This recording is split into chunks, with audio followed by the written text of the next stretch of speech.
Film की शुरुआत होती है एक लड़की आरिस से, जो गहरे दुख में डूबी होती। हाल ही में उसके बेटे की मौत हुई थी, जिससे उसकी जिंदगी जैसे थम सी गई थी। उसके दिमाग में अजीब और परेशान करने वाले ख्याल आने लगे थे। एक अंधेरी रात में जब सब लोग सो रहे थे, आरिस अपने पॉकेट में एक छोटी नाइफ रखती है और चुपचाप घर से कार लेकर निकल जाती है। सुबह तक वो पहाड़ों के नजदीक पहुंचती है, वहीं जहां उसका बेटा दफनाया गया था। आरिस अपने बेटे से कुछ भावुक बातें करती है। वो अपनी लाइफ से पूरी तरह ऊब चुकी थी। वो पहाड़ी के किनारे तक जाती है और वहां से कूदने ही वाली होती है कि तभी एक अजनबी वहां पहुंच जाता है। उस शख्स को फौरन समझ में आ जाता है कि आरिस खुद को खत्म करने जा रही है। वो उसे रोकने की कोशिश नहीं करता, बस बात करने की कोशिश करता है और कहता है, मेरा नाम रिचर्ड है। इससे पहले कि तुम कोई बड़ा कदम उठाओ, मैं सिर्फ तुमसे कुछ बातें करना चाहता हूँ। फिर रिचर्ड उसे एक लड़के की कहानी सुनाता है। एक ऐसा लड़का जो बहुत जिंदा दिल था। उसे कार चलाना और हर वो चीज पसंद थी जो किसी भी नौजवान की लाइफ में थ्रिल ला सकती हो। मगर एक दिन जब वो अपनी फ्रेंड के साथ कहीं जा रहा था, उनकी गाड़ी का एक्सीडेंट हो गया। लड़का तो बच गया, लेकिन उसकी दोस्त की मौत हो गई। इस सदमे ने उसे महीनों तक घेर लिया था। लेकिन जब वो उस दर्द से उभरा तो उसे एहसास हुआ कि उसकी फैमिली उससे कितना प्यार करती है और उसका इंतजार कर रही थी। उसे समझ में आया कि वो खुद को रोक कर अपनी जिंदगी और अपने अपनों के साथ नाइंसाफी कर रहा था। रिचर्ड आरिस से कहता है, मैं ये कहानी इसलिए सुना रहा हूं ताकि तुम्हें समझ आ सके कि मरना कोई नहीं चाहता, लेकिन कभी कभी हम कमजोर लम्हों में खुद को वहां पहुंचा देते हैं। फिर वो कहता है, अगर तुम्हें अब भी मरना है तो मैं नहीं रोकूंगा। ये कहकर वो वहां से चला जाता है। लेकिन उसकी बातों ने आरिस के दिल को छू लिया था। उसने मरने का इरादा छोड़ दिया और वापस अपनी कार की तरफ बढ़ गई। लेकिन जब वो वहां पहुंची तो देखा कि रिचर्ड ने अपनी कार बिल्कुल उसकी कार से सटाकर पार्क की हुई थी, इतना कि वो अपनी कार का दरवाजा भी नहीं खोल सकी। तभी रिचर्ड दोबारा आया। उसके हाथ में एक अम्ब्रेला था। वो कहता है, मैं मदद करता हूँ दरवाजा खोलने में। लेकिन आरिस को ये अजीब लगा कि इतनी तेज धूप में भी कोई छाता लेकर क्यों आया है। तभी अचानक वो उसी अम्ब्रेला से उस पर हमला कर देता है। पता चलता है कि ये कोई आम छाता नहीं था, इसमें इलेक्ट्रिक शॉक देने वाला सिस्टम था। आरिस को जोर का झटका लगता है और वो वहीं बेहोश हो जाती है। उसे सिर्फ इतना महसूस हो रहा था कि रिचर्ड उसके हाथ पैर बांध रहा है। फिर वो उसे उठाकर अपनी गाड़ी में फेंक देता है। कुछ होश में आने पर आरिस चुपचाप अपने स्मार्ट वॉच से अपने हस्बैंड को कॉल करने की कोशिश करती है। मगर रिचर्ड को इसका पता चल जाता है और वो हंसते हुए कहता है, जितनी कोशिश करनी है कर लो, यहाँ कोई नेटवर्क नहीं है। अब ये प्लान फेल हो गया था। तभी उसे याद आया कि उसने रात को पॉकेट में एक नाइफ रखी थी। वो धीरे से उसे निकालती है और बंधे हुए हाथ खोलने की कोशिश करती है। इस दौरान वो रिचर्ड से बातें करती रहती है ताकि कोई शक न हो। जैसे ही हाथ आजाद होते हैं, वो बिना देर किए रिचर्ड पर हमला कर देती है। झड़प के दौरान कार का बैलेंस बिगड़ता है और गाड़ी पेड़ से टकरा जाती है। दोनों को चोटें आती हैं, लेकिन आरिस मौके का फायदा उठाकर उसे मारने की कोशिश करती है। सीट बेल्ट से उसका गला दबाती है, लेकिन रिचर्ड बच निकलता है। आरिस एक और बार हमला करती है और दोनों गाड़ी से बाहर गिरते हैं। चाकू आरिस के हाथ में था, लेकिन रिचर्ड मुस्कुराता है और कहता है, तुम्हें लगता है मैं यूं ही सामने खड़ा हूं? मैंने तुम्हें एक इंजेक्शन दे दिया है। 20 मिनट में तुम्हारा पूरा जिस्म सुन्न हो जाएगा। तुम ना चल सकोगी, ना बोल सकोगी, और इस दौरान जो चाहो कर लो।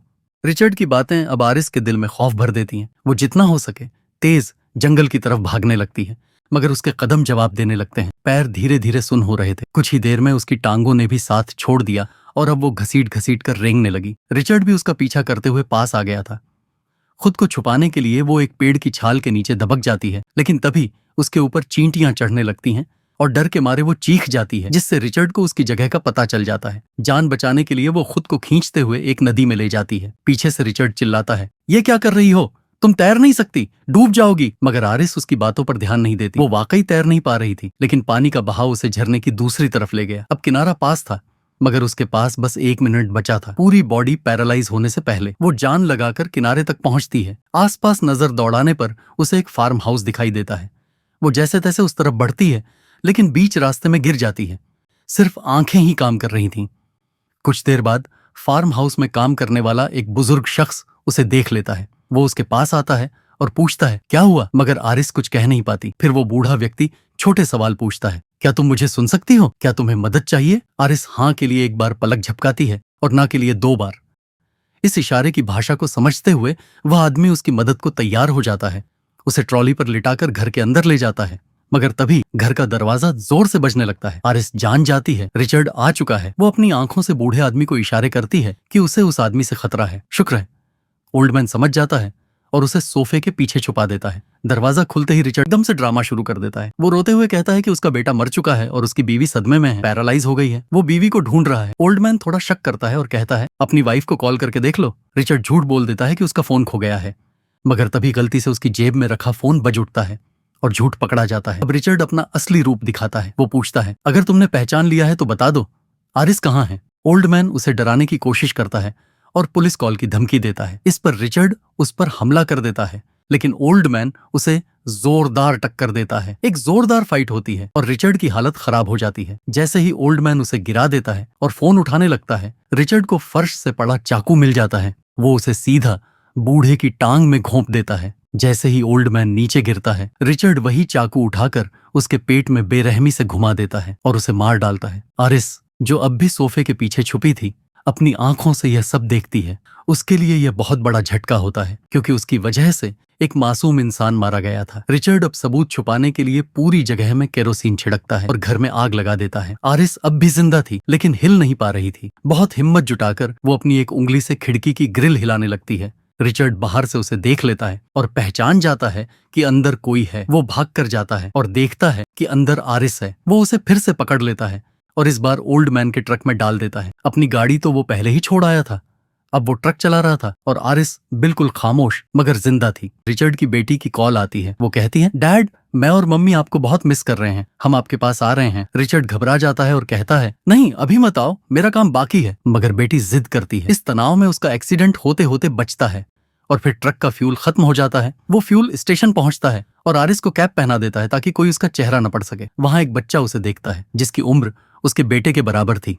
इससे आरिस और भी ज्यादा टूट जाती है। बच्चा भी महसूस कर लेता है कि कुछ गड़बड़ है। उसकी माँ आकर उसे ले जाती है और पुलिस को फोन करके ट्रक का नंबर भी दे देती है। अब क्या होता है? क्या आरिस बच पाएगी? क्या पुलिस समय पर पहुंचेगी? अब रिचर्ड उसी जगह ट्रक को लेकर जाता है जहां उसने अपनी पहली कार छोड़ी थी। उसका प्लान था कि सब कुछ वहीं छोड़कर वापस अपने घर की ओर निकले, लेकिन तभी एक पुलिस ऑफिसर उसकी गाड़ी को रोक लेता है। वो बताता है कि इस गाड़ी की शिकायत मिली है और उस पर नजर रखी जा रही थी। रिचर्ड पूरे कॉन्फिडेंस से कहता है, आपको गलतफहमी हुई है, मैं बस अपनी वाइफ के साथ ट्रिप पर निकला हूँ। ऑफिसर कहता है, क्या मैं आपकी वाइफ से बात कर सकता हूँ? आरिस की हालत देखकर कोई भी समझ सकता था कि कुछ गड़बड़ है। रिचर्ड बहाना बनाता है, वो थोड़ी नशे में है इसलिए अजीब बर्ताव कर रही है। इसी दौरान आरिस खिड़की का शीशा नीचे करने में कामयाब हो जाती है। ऑफिसर उसकी तरफ झुकता है और आरिस अपनी पूरी ताकत सिर्फ 3 शब्द कहने में लगा देती है, हेल्प मी। बस यहीं से पूरा खेल पलट जाता है। पुलिस ऑफिसर को ट्रक में वही इंजेक्शन मिलता है जिससे रिचर्ड ने आरिस को पैरालाइज किया था। अब उसे समझ आ जाता है कि ये कोई ट्रिप नहीं बल्कि किडनैपिंग है। मगर इससे पहले कि वो रिचर्ड को गिरफ्तार कर पाए, रिचर्ड भी समझ चुका था कि उसका राज खुल चुका है। अपनी सुरक्षा के लिए वो ऑफिसर पर एक भारी लोहे की चीज से वार करता है। सिर्फ एक वार से ऑफिसर वहीं खत्म हो जाता है। रिचर्ड उसकी बॉडी कार में डालता है और कार को जला देता है ताकि फिर से सारे सबूत मिट जाएं।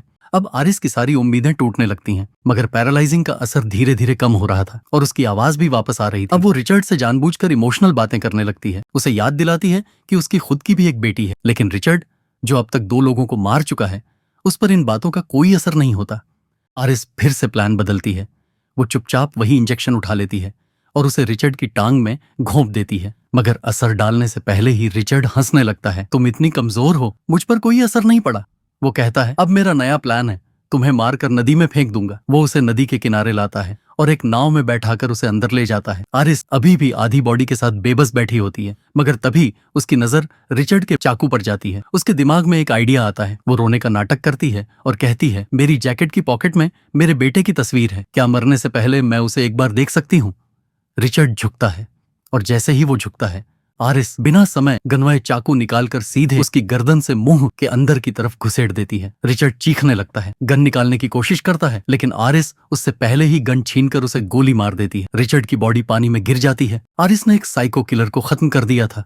अब वो राहत में थी, मगर तभी उसे पता चलता है नाव में गोली लगने की वजह से नीचे सुराख हो गया है और पानी अंदर भर रहा है। वो अब भी हिल नहीं पा रही थी और नाव के साथ साथ वो भी डूबने लगती है। अच्छी बात यह हुई कि उसकी बॉडी अभी भी पैरालाइज थी, इसलिए वो मुर्दा लाश की तरह पानी में ऊपर तैरने लगी। थोड़ी ही देर में जैसे ही शरीर नॉर्मल हुआ, वो किनारे तक तैर कर आ जाती है। वो हंस रही थी। उसे यकीन नहीं हो रहा था कि उसने खुद को बचा लिया था, मगर तभी उसने देखा रिचर्ड भी दूसरी तरफ से तैरकर बाहर निकल आया है। वो अब भी जिंदा था, घायल। आरिस उसके पास जाती है और चाहती तो पुलिस को बुला सकती थी, मगर नहीं, उसने उसे वहीं तड़पता हुआ छोड़ दिया, बिना कुछ कहे चली गई और फिल्म यहीं खत्म होती।